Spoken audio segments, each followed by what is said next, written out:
ശുക്ലാംബരധരം വിഷ്ണം ശശിവർണം ചതുർഭുജം പ്രസന്നവദനം ധ്യായേത് സർവവിഘ്നോപശാന്തയേ.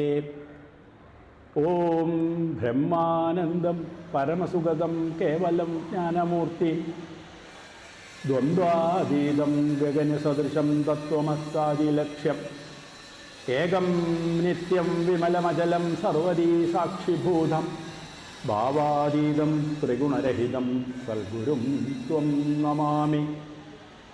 ഓം നമഃ ശിവായ ഗുരുവേ സച്ചിദാനന്ദമൂർത്തയേ നിഷ്പ്രപഞ്ചായ ശാന്തായ നിരാലംബായ തേജസേ. വാണീ നിൻ കൃപവാണി വേണമതിനായി ഏണാംഗബിംബാനനെ വീണേൻ തൊൽപാദപങ്കജത്തിലടിയൻ വാണീ മനോഹാരിണി. വാണീ ദോഷമശേഷമാശുകളവാനെന്നാവിലാത്താദരം വാണിയിടേണമതിനു നിന്നടിയിൽ ഞാൻ വീഴുന്നു മൂകാംബികേ.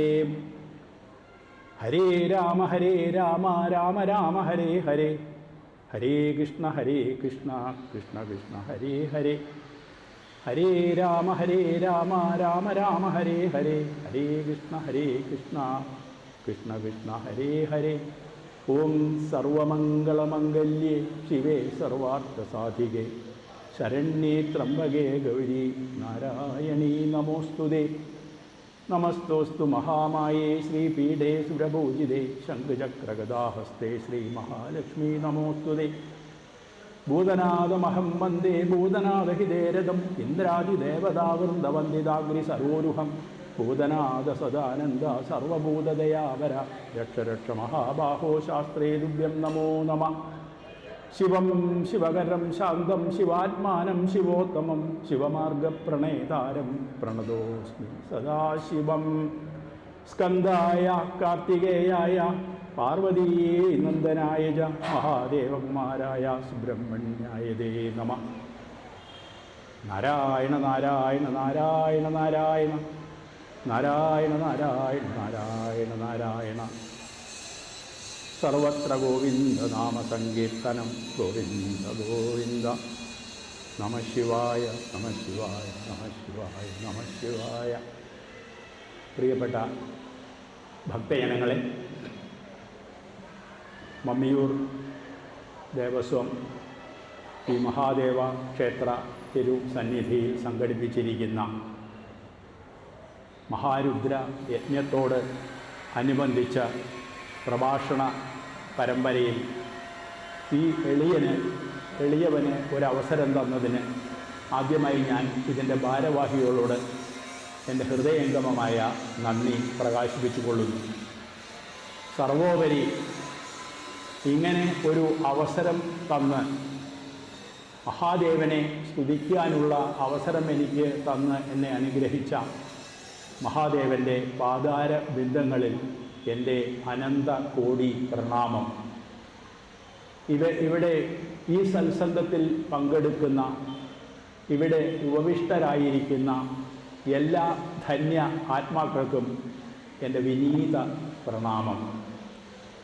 എനിക്ക് തന്നിട്ടുള്ള വിഷയം ദക്ഷയാഗം എന്ന വിഷയമാണ്. മഹാദേവനെ സംബന്ധിച്ചിടത്തോളം, അഥവാ മഹാദേവൻ്റെ മഹാത്മ്യങ്ങൾ കഥകളിൽ വളരെ വളരെ പ്രാധാന്യമർഹിക്കുന്നൊരു വിഷയമാണ് ദക്ഷയാഗം. ശ്രീമദ് ഭാഗവതത്തിലെ ചതുർത്ഥ സ്കന്ധത്തിൽ, 4-ാമത്തെ സ്കന്ധത്തിൽ 2 മുതൽ 7 വരെയുള്ള 6 അധ്യായങ്ങളിലാണ് ഈ ദക്ഷയാഗം കഥ വിവരിക്കുന്നത്. എല്ലാ സജ്ജനങ്ങൾക്കും, എന്നെ ശ്രവിച്ചുകൊണ്ടിരിക്കുന്ന ഇവിടെ സന്നിഹിതരായിരിക്കുന്ന എല്ലാവർക്കും ഈ കഥ വ്യക്തമായി അറിയാം. എല്ലാവരും ഇത് വായിച്ചിട്ടുള്ള കഥയാണ്, മനസ്സിലാക്കിയിട്ടുള്ളതാണ്. എങ്കിലും ഞാൻ ഈ പവിത്രമായ ഈ വേദിയിൽ, ഈ സന്നിധിയിൽ ഇത് പറയുന്നത് ഒരർച്ചനയായിട്ടാണ് ഇത് ഞാൻ പറയുന്നത്. നമുക്കെല്ലാവർക്കും എപ്പോഴും എത്ര സ്തുതിച്ചാലും മതി വരാത്തതാണ് ദേവി ദേവന്മാരുടെ കഥകളെല്ലാം. പുരാണങ്ങൾ എഴുതിയിട്ടുള്ളത് തന്നെ നമുക്ക് വേദങ്ങളും ഉപനിഷത്തുകളും മനസ്സിലാക്കാൻ വിഷമമുള്ളതുകൊണ്ട് വേദവ്യാസ മഹർഷി തന്നെ 18 പുരാണങ്ങളും 18 ഉപപുരാണങ്ങളും എഴുതി. ആ പുരാണങ്ങളിലെ കഥകൾ ആദ്യമായി ഞാൻ നിങ്ങളോട് ഒരു മുൻകൂർ ജാമ്യം എടുത്തു പറയുകയാണ്. കഥകളിലേക്കല്ല നമ്മൾ കടക്കേണ്ടത്. ആ കഥകളിൽ ഒളിഞ്ഞു കിടക്കുന്ന അന്തരാർത്ഥം, സന്ദേശം, നമ്മുടെ ജീവിത മോക്ഷത്തിനും ഉന്നതിക്കും വേണ്ടി അതിൻ്റെ ഉള്ളിൽ ഒളിഞ്ഞു കിടക്കുന്ന ആ സന്ദേശത്തെയാണ് നമ്മൾ മനസ്സിലാക്കേണ്ടതും ജീവിതത്തിലേക്ക് പകർത്തേണ്ടതും.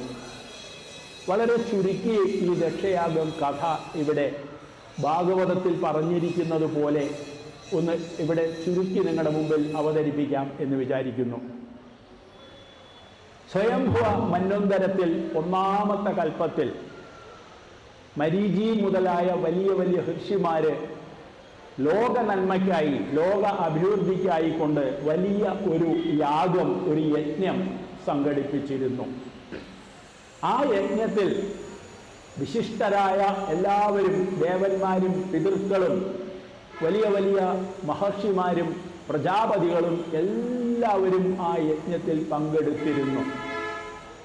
അങ്ങനെ ആ സദസ്സിലേക്ക് ദക്ഷ പ്രജാപതി പ്രവേശിക്കുകയാണ്. ആ സദസ്സിലേക്ക് ദക്ഷ പ്രജാപതി പ്രവേശിച്ചപ്പോൾ ബ്രഹ്മാവും ശിവനും ഒഴികെ ആ സദസ്സിൽ ഉണ്ടായിരുന്നവർ എല്ലാവരും എഴുന്നേറ്റ് നിന്ന് ദക്ഷനെ ആദരിച്ചു. ബ്രഹ്മാവും ശിവനും മാത്രം എഴുന്നേറ്റ് നിന്നില്ല. ദക്ഷൻ ആദ്യം നോക്കിയത് ആര് എഴുന്നേറ്റ് നിന്നില്ല എന്നുള്ളതാണ്. സാധാരണ നമ്മൾക്ക് കാണാം, എന്തെങ്കിലും ഒരു പരിപാടിയിൽ കൈയടിക്കുമ്പോൾ ആര് കൈയടിച്ചില്ല എന്നാണ് നോക്കുക. ആര് കൈയടിച്ചു എന്നല്ല, ആര് എഴുന്നേറ്റില്ല അതാണ് നോക്കിയത്. കാരണം സ്വതവേ അഹങ്കാരിയായിരുന്നു ദക്ഷ പ്രജാപതി, തീരെ ഇഷ്ടപ്പെട്ടില്ല. ഏതായാലും ബ്രഹ്മാവിനെ തൊഴുതുകൊണ്ട് നമസ്കരിച്ചുകൊണ്ട് തൻ്റെ സീറ്റിൽ പോയി ഉപവിഷ്ടനായി. കാരണം ബ്രഹ്മാവിൻ്റെ മാനസപുത്രനാണ് ദക്ഷ പ്രജാപതി. എന്നാൽ മകളുടെ ഭർത്താവാണ് ശിവൻ, അതായത് ശശുരനും ജാമാതാവും.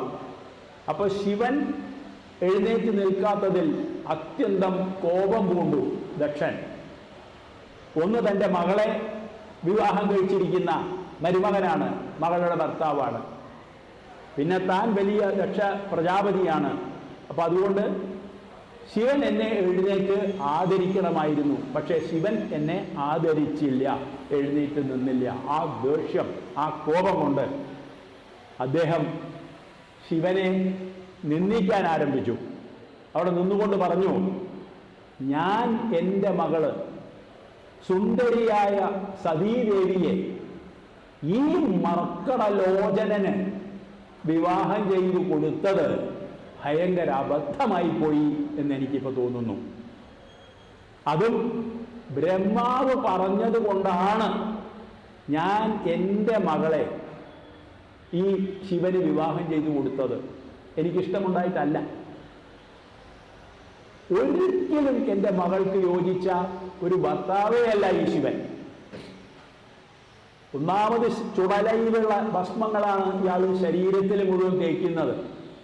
ശരീരത്തിൽ മുഴുവൻ പുരട്ടുന്നത് ഈ ചുടലകളിൽ നിന്നൊക്കെ കിട്ടുന്നുള്ള ഈ ശ്മശാനത്തിലെ ഭസ്മങ്ങൾ. തലയോട്ടികളൊക്കെയാണ് ആഭരണങ്ങളായി കഴുത്തിലൂടെ ഇടുന്നത്. മനുഷ്യർ ഭയക്കുന്ന സർപ്പങ്ങളെക്കാണ് ആഭരണമായി കഴുത്തിലിടുന്നത്. രാത്രി ചുടലക്കളത്തിലൊക്കെയാണ് നൃത്തം ചെയ്യുന്നത്. ഇങ്ങനെയുള്ള എല്ലാ വികൃതമായ കാര്യങ്ങളും ചെയ്യുന്ന ഇത് ശിവനെന്ന് എങ്ങനെ പറയും? ഇത് അശിവനാണ്, ശിവനല്ല. അങ്ങനെ കുറേ നിന്ദകൾ അങ്ങനെ ചൊരിഞ്ഞുകൊണ്ടിരുന്നു. ശിവൻ ഇതെല്ലാം കേട്ട് ഒന്നും യാതൊരു ഭാവവ്യത്യാസവുമില്ലാതെ ശിവൻ അങ്ങനെ ഇരുന്നു. കുറേ നേരം കഴിഞ്ഞപ്പോൾ നന്ദീശ്വരനത് സഹിച്ചില്ല. ശിവനും നന്ദീശ്വരനും തമ്മിലുള്ള ബന്ധം നമുക്ക് എല്ലാവർക്കും അറിയാം. എവിടെയൊക്കെ ശിവപ്രതിഷ്ഠയുണ്ടോ നേരെ അവിടേക്ക് തന്നെ ഏകാഗ്രതയോട് നോക്കി നന്ദീശ്വരൻ അവിടെ കിടപ്പുണ്ടാവും, അവിടെ ഉപവിഷ്ടനായിരിക്കും. നന്ദീശ്വരന് വലിയ വിഷമം തോന്നി. ഇത്രയൊക്കെ പറഞ്ഞിട്ടും മഹാദേവനൊന്നും മിണ്ടാതിരിക്കുന്നല്ലോ. നന്ദീശ്വരൻ അവിടെ നിന്ന് എഴുന്നേറ്റുകൊണ്ട് പറഞ്ഞു, സർവഭൂതാത്മാവായിരിക്കുന്ന മംഗളമൂർത്തിയായിരിക്കുന്ന ലോകരക്ഷകനായിരിക്കുന്ന ഈ മഹാദേവനെ കുറിച്ച് ഈ ദക്ഷനല്ലാതെ വേറെ ആർക്കാണ് ഇങ്ങനെയൊക്കെ പറയാൻ പറ്റുക? ഇങ്ങനെയാണോ ഒരു മഹാദേവനെ ഇങ്ങനെയാണോ മഹാദേവനെ നിന്ദിക്കാൻ പാടുണ്ടോ? ശരിയായോ ഇത് എന്ന് പറഞ്ഞ് അദ്ദേഹം വളരെ കോപം കൊണ്ട് പറഞ്ഞു, ഈ ശിവനെ നിന്ദിച്ച ഈ ദക്ഷൻ ഒരു അജമുഖനായി മാറിപ്പോട്ടെ, ഇയാൾക്കൊരു ആടിൻ്റെ തല വരാനുള്ള യോഗം ഉണ്ടാവട്ടെ, ഇവർ യാതൊരുവിധ എല്ലാവിധ തത്വങ്ങളിൽ നിന്നും ഇയാൾ മാറിപ്പോകട്ടെ, ഈ സമയത്ത് ഇയാളുടെ ഈ ശിവനെ നിന്ദിക്കുന്നത് കേട്ട് നിന്ദിച്ചവർക്ക് എല്ലാം അംഗവൈകല്യങ്ങൾ സംഭവിക്കട്ടെ എന്നൊക്കെ പറഞ്ഞ് നന്ദീശ്വരൻ കുറേ ശാപം അവിടെ ചൊരിഞ്ഞു. ഇത് കണ്ടപ്പോൾ ഇതിനെല്ലാം നേതൃത്വം വഹിച്ചിരുന്ന ഭൃഗു മഹർഷി അവിടെ ഉണ്ടായിരുന്നു. അദ്ദേഹം പ്രതിശാപം വേറെ കുറെ നന്ദീശ്വരനെയും ശിവനെ അടക്കം എല്ലാവരെയും ഇങ്ങോട്ട് കുറെ ശപിച്ചു.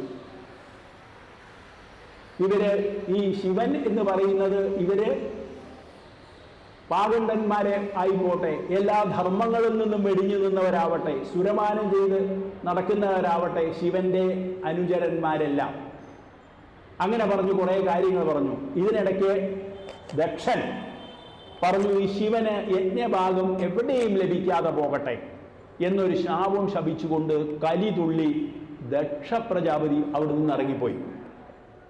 ഇതെല്ലാം കൂടെ കണ്ടിട്ട് സാധാരണ എവിടെയെല്ലാം യജ്ഞങ്ങൾ നടക്കുന്നുണ്ടോ അവിടെയെല്ലാം ബ്രഹ്മാവ് വിഷ്ണു മഹേശ്വരന്മാർക്ക് യജ്ഞഭാഗം മാറ്റിവെക്കുന്ന ഒരു ചടങ്ങുണ്ട്. അപ്പം അങ്ങനെയുള്ള യജ്ഞഭാഗം ഈ ശിവന് എവിടെയും ലഭിക്കാതെ പോകട്ടെ എന്നൊരു ശാപവും കൂടെ കൊടുത്തിട്ട് ദക്ഷൻ അവിടുന്ന് ഇറങ്ങിപ്പോയി. ഒന്നും സംഭവിക്കാത്ത മട്ടിൽ ഈ എല്ലാ ബഹളം കൂടെ കണ്ട് മഹാദേവനും അവിടെ നിന്ന് ഇറങ്ങിപ്പോയി. ഇതിങ്ങനെ ആകെ ഇവിടെ അലങ്കോലപ്പെട്ടു. പക്ഷേ ഒരു യാഗം നടക്കുന്നത് ലോക നന്മയ്ക്കായി നടക്കുന്ന യാഗമായതുകൊണ്ട് യാഗങ്ങൾ തടസ്സപ്പെടാൻ പാടില്ല. അവിടെ ഉള്ളവർ എല്ലാവരും കൂടെ ചേർന്ന് അതിൻ്റെ ബാക്കി കാര്യങ്ങൾ ചെയ്യാനുള്ളതെല്ലാം എല്ലാവരും കൂടെ ചേർന്ന് വേണ്ട വിധിയാമണ്ണം എല്ലാം അത് ഒരു വിധത്തിൽ ആ യാഗത്തെ അവർ അവസാനിപ്പിച്ച് അവവൃത സ്നാനം നടത്തി എല്ലാ കാര്യങ്ങളും നടത്തി ആ യാഗം അവിടെ പര്യവസാനിച്ചു. കാരണം ലോക നന്മയ്ക്കുള്ളതായതുകൊണ്ട് അതൊരിക്കലും മുടക്കം വന്ന് പാതി വഴിക്കിട്ട് പോകാൻ പാടില്ല. അതുകൊണ്ട് ദോഷം മുഴുവൻ ലോകത്തിലും സംഭവിക്കും.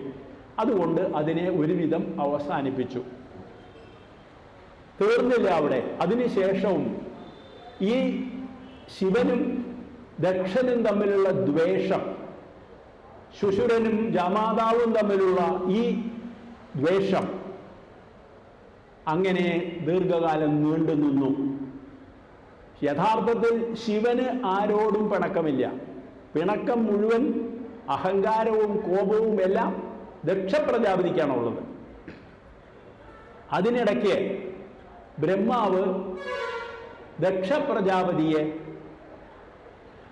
ഈ എല്ലാ പ്രജാപതികളുടെയും കൂടെ അധീപനായി നിയമിച്ചു. വലിയൊരു പ്രമോഷൻ കൊടുത്തു. എല്ലാ പ്രജാപതികളുടെയും കൂടെ അധീപനായിട്ടുള്ള ഒരു സ്ഥാനം ബ്രഹ്മാവ് ദക്ഷന് കൊടുത്തു. ഇതുകൂടെ കിട്ടിയപ്പോൾ ദക്ഷന്റെ കോപം 10 ഇരട്ടിയായി. അല്ലെങ്കിൽ തന്നെ ഭയങ്കര അഹങ്കാരിയായിരുന്ന ദക്ഷന് ഈ ഒരു സ്ഥാനം കൂടെ കിട്ടിയപ്പോൾ ദക്ഷൻ ഭയങ്കര 10 മടങ്ങ് അഹങ്കാരിയായിട്ട് മാറി. ദക്ഷൻ വാജപേയം എന്ന് പറയുന്ന ഒരു യജ്ഞം സംഘടിപ്പിച്ചു. വാജപേയ യജ്ഞം സംഘടിപ്പിക്കാനുള്ള പ്രധാന 2 കാരണങ്ങൾ. ഒന്ന്, അദ്ദേഹത്തിന് ബൃഹസ്പതി സവം എന്ന് പറയുന്ന മഹത്തായ ഒരു യാഗം നടത്തണം എന്ന മോഹമുണ്ടായിരുന്നു. അതിന് മുന്നോടിയായി വാജപേയ യാഗം നടത്തണം എന്നുള്ളത് അതിൻ്റെ ഒരു കടമയാണ്, ഒരു ചടങ്ങാണ്. അപ്പോൾ അത് മാത്രമല്ല, ശിവനെ ക്ഷണിക്കാതെ കണ്ട് ഈ യാഗം ഞാൻ നടത്തും എന്നുള്ളത് ലോകരെ അറിയിച്ച് പരസ്യമായി ശിവനെ നിന്ദിക്കാനുള്ളൊരവസരം വേണമെങ്കിൽ ശിവനെ നിന്ദിക്കാനുള്ള യാഗം എന്ന് പറയാം. വാജപേയ യാഗം നടത്തി. ആ യാഗം സംഘടിപ്പിച്ചപ്പോൾ ശിവനെയും സതീദേവിയെയും, തൻ്റെ മകളെ വിവാഹം ചെയ്തു കൊടുത്തിരിക്കുന്നത് ശിവനാണല്ലോ, ശിവനെയും സതീദേവിയെയും ക്ഷണിക്കാതെ ബാക്കി എല്ലാവരും ക്ഷണിച്ചു. എല്ലാവരും ആ യാഗത്തിൽ പങ്കുകൊണ്ടു. ആ വാജപേയ യാഗം വളരെ ഗംഭീരമായി നടന്നു. അത് കഴിഞ്ഞ ഉടനെ ബൃഹസ്പതി സമം യാഗം തുടങ്ങാൻ എല്ലാ ഏർപ്പാടുകളും ചെയ്തു. ആ യാഗം ആരംഭിച്ചു. അതിന് എല്ലാവരെയും ക്ഷണിച്ചു. വീണ്ടും ഈ ശിവനെയും സതീദേവിയെയും ക്ഷണിച്ചില്ല. ശിവനെയും സതീദേവിയെയും ഒഴികെ ബാക്കി എല്ലാവരെയും, എല്ലാ ദേവന്മാരെയും ദേവിമാരെയും പിതൃക്കളെയും വസിഷ്ഠൻ മുതലായ എല്ലാ ഋഷികളെയും ദേവന്മാരെയും എല്ലാം ക്ഷണിച്ചു.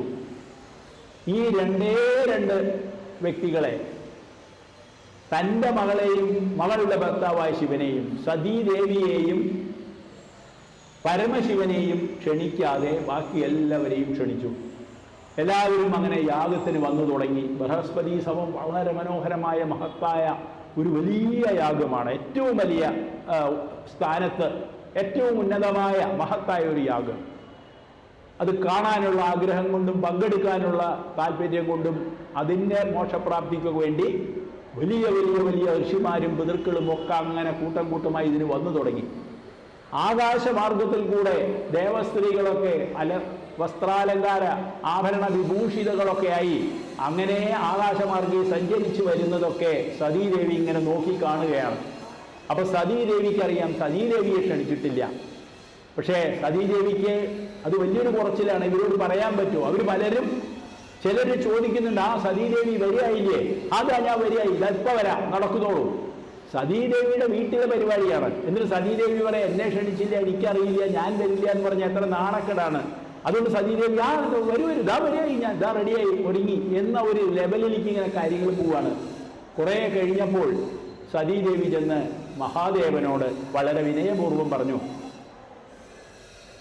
നാഥ, അവിടെ അച്ഛൻ ബൃഹസ്പതി സമം യാഗം നടത്തുകയാണ്. അങ്ങേക്ക് അറിയാമല്ലോ, മഹത്തായൊരു യാഗം, നമുക്കതിന് പോണ്ടേ?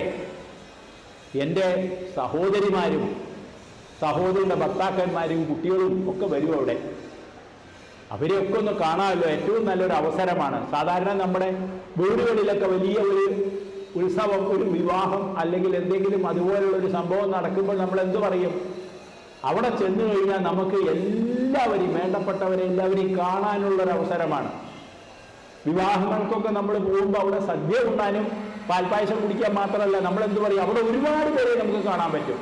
അപ്പോൾ സതീദേവിക്ക് ഭയങ്കര ഒരു മോഹം തോന്നി, എൻ്റെ സഹോദരിമാരെയും ഭർത്താക്കന്മാരെയും കുട്ടികളെയും ഒക്കെ കാണണം. പിന്നെ പറഞ്ഞു, എനിക്ക് അമ്മയെ കാണണം എന്ന് വലിയ മോഹമുണ്ട്, കുറച്ച് കാലമായി ഞാൻ അമ്മയെ കണ്ടിട്ട്. അങ്ങനെ അവരെയൊക്കെ കാണാം. പിന്നെ ഇത്രയും മഹത്തായ ഒരു യാഗത്തിൽ പങ്കെടുക്കുക, അത് ചെറിയ കാര്യമല്ലല്ലോ. അപ്പം നമുക്ക് അങ്ങനെ ഒരു യാഗത്തിൽ പങ്കെടുക്കാനുള്ള അവസരം കിട്ടും, അതൊക്കെ നമുക്ക് കാണാം. പിന്നെ അച്ഛനായതുകൊണ്ട് ക്ഷണിച്ചില്ലെങ്കിലും കുഴപ്പമില്ല. കാരണം നമുക്ക് നമ്മുടെ സ്വന്തം വീട്ടിലേക്ക് ക്ഷണിക്കേണ്ട ആവശ്യമില്ലല്ലോ. നമ്മുടെ വീട്ടിലൊക്കെ ഒരു കാര്യം നടക്കുമ്പോൾ അച്ഛൻ ഇനി ക്ഷണിച്ചില്ലെങ്കിൽ, എൻ്റെ അച്ഛനാണ്, അങ്ങയുടെ ശ്വശുരനാണ്, മകളുടെ എന്താ പറയുക അച്ഛനാണ്, ഭാര്യയുടെ അച്ഛനാണ്. അപ്പോൾ അതുകൊണ്ട് ക്ഷണിക്കേണ്ട ആവശ്യമില്ല, നമുക്ക് പോവാം എന്ന് പറഞ്ഞു. മഹാദേവൻ ഒന്നും മിണ്ടിയില്ല. മഹാദേവൻ അങ്ങനെ മിണ്ടാതെ ഇരിക്കുകയാണ്, ഒന്നും പറയുന്നില്ല. കുറച്ചു നേരം കഴിഞ്ഞപ്പോൾ സതീദേവി ചോദിച്ചു, അല്ല അങ്ങ് എന്താ ഒന്നും പറയാതിരിക്കുന്നത്?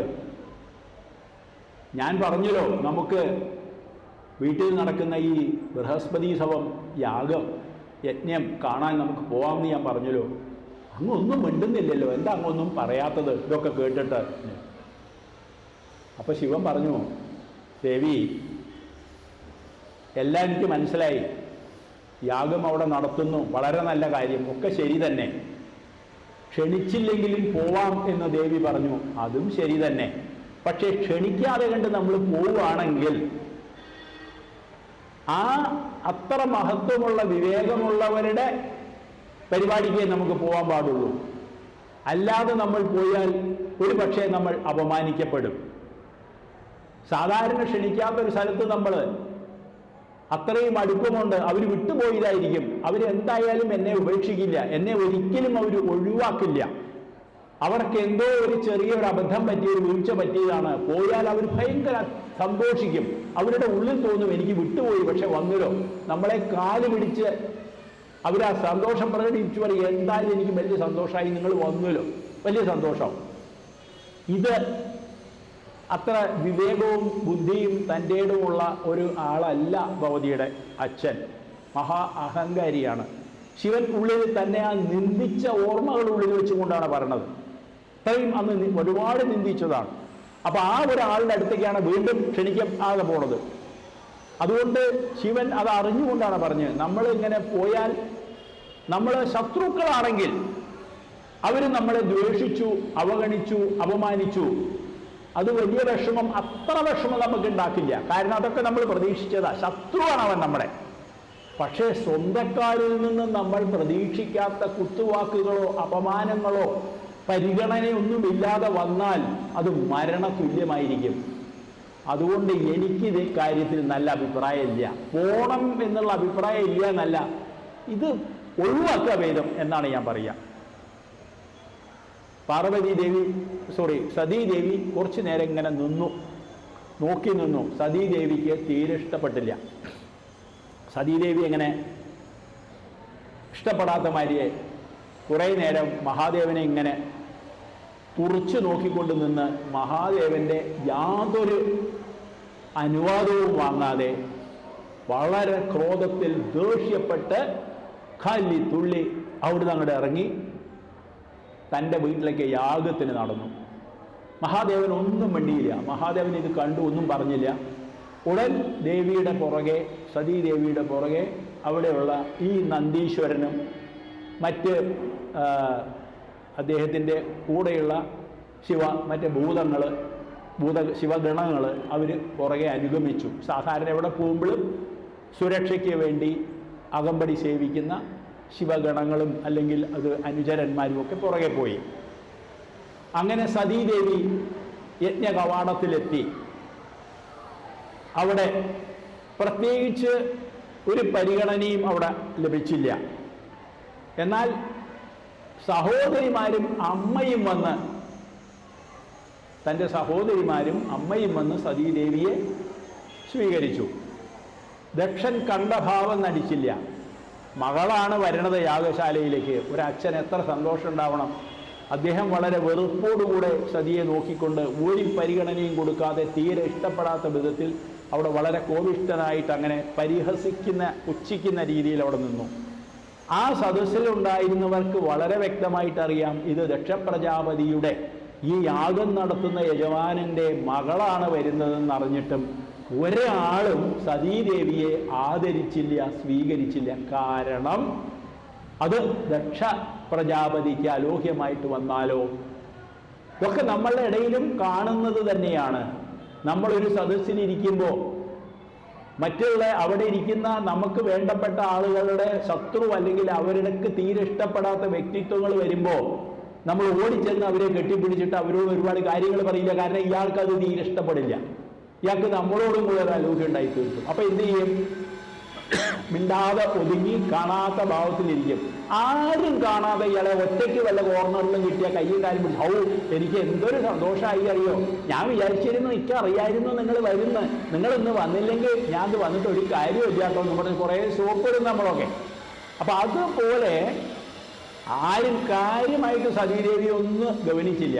ആലോചിച്ച് നോക്കണേ, സ്വന്തം ഭർത്താവ് മഹാദേവനെ നിന്ദിച്ചുകൊണ്ട് മഹാദേവന്റെ പെർമിഷൻ ഇല്ലാതെ അവിടെ നിന്ന് എടുത്ത് ചാടി പുറപ്പെട്ട് പോകുന്നതാണ് തൻ്റെ സ്വന്തം വീട്ടിലേക്ക്. അവിടെ വന്നപ്പോഴാണ് ഈ ഒരു സ്വീകരണം, യാതൊരു വിധത്തിലുള്ള പരിഗണനയില്ലാതെ. ആലോചിച്ച് നോക്കൂ, ആ ദേവി എന്തുമാത്രം സങ്കടപ്പെട്ട് അവർക്ക് വല്ലാത്ത വിഷമമായി. പിന്നെ അവർ അവിടെ ഇവിടെയൊക്കെ ഒന്ന് വീക്ഷിച്ചപ്പോൾ യജ്ഞഭാഗവും വെച്ചിട്ടില്ല. ശിവൻ അവിടെ സീറ്റുമില്ല. സാധാരണ അതൊരു ഒരു ഇമ്പോർട്ടൻ്റ് ആയിട്ടുള്ള ആ അത്രയും വലിയ മഹാവിഷ്ണു ശിവനും വിഷ്ണുവിനും ബ്രഹ്മാവിനൊക്കെ വെക്കിയിരുന്ന അവിടുത്തെ അദ്ദേഹത്തിനുള്ള സ്ഥാനം അവിടെ ഉറപ്പിച്ചിട്ടില്ല. യജ്ഞഭാഗം അവിടെ സങ്കല്പിച്ച യജ്ഞഭാഗം അവിടെ വെച്ചിട്ടില്ല, ഒന്നും ചെയ്തിട്ടില്ല. താനിവിടെ വന്നു, തനിക്ക് പരിഗണനയൊന്നുമില്ല. വല്ലാത്തൊരു, നമുക്ക് ആലോചിച്ചറിയാം, വല്ലാത്തൊരു സ്ഥിതിയിലായി സതീദേവി. കുറച്ചു നേരം അങ്ങനെ നിന്നതിന് ശേഷം സതീദേവി പറഞ്ഞു, മഹാദേവൻ യാതൊന്നിനോടും ഭേദബുദ്ധിയില്ലാത്ത, ശത്രുമിത്രങ്ങളെ ഒരുപോലെ കരുതുന്ന, ആരുടെ നാമം ജപിച്ചാലാണോ സകല കൽമഷവും തീരുന്നത്, അത്രയും വലിയ മഹാനായ ദേവനെ ഒരു യജ്ഞഭാഗം ബാക്കി വയ്ക്കാതെ, ഒരു ഭാഗം ഏൽപ്പിക്കാതെ കണ്ട് ഈ ദേവനെ, ഇതുപോലെ മഹാദേവനെ നിന്ദിക്കാൻ ഈ ലോകത്ത് മറ്റാർക്കാണ് കഴിയുക? ആർക്കാണ് ഇതുപോലെ ചെയ്യാൻ പറ്റുക? അത്ര മോശമായി പോയല്ലോ. എൻ്റെ അച്ഛനാണെന്ന് പറയാൻ എനിക്ക് ലജ്ജ തോന്നുന്നു. എൻ്റെ മഹാദേവൻ എന്നെ, പരമശിവൻ എന്നെ, എൻ്റെ ഭർത്താവ് എന്നെ ദാക്ഷായണി എന്ന് സ്നേഹത്തോടെ വിളിക്കും. ദാക്ഷായണി എന്ന് പറയുന്നത് ദക്ഷന്റെ പുത്രിയായിട്ടാണ് ദാക്ഷായണി എന്ന് വിളിക്കുന്നത്. എനിക്ക് എന്തൊരു രസമായിരുന്നു അത് കേൾക്കാൻ. പക്ഷെ ഇപ്പോൾ ഞാൻ അത് അർഹിക്കുന്നില്ല. അങ്ങ് അർഹിക്കുന്നില്ല ഞാൻ അങ്ങയുടെ മകളാണെന്ന് പറയാൻ. എനിക്ക് യാതൊരു താല്പര്യമില്ല അങ്ങയുടെ മകളാണെന്നുള്ളത് ലോകത്തെ അറിയിക്കാൻ എനിക്ക് താല്പര്യമില്ല. കാരണം അതിന് അങ്ങ് യോഗ്യനല്ല. ഇത്രയും ശ്രേഷ്ഠനായിട്ടുള്ള ഒരു വ്യക്തിയെ അപമാനിക്കുന്ന അങ്ങയുടെ മകളായിട്ട്, അങ്ങയിൽ നിന്ന് ജനിച്ച ഈ ശരീരത്തെ എനിക്കൊരു നിമിഷം പോലും വെച്ച് പൊറുക്കണമെന്നില്ല.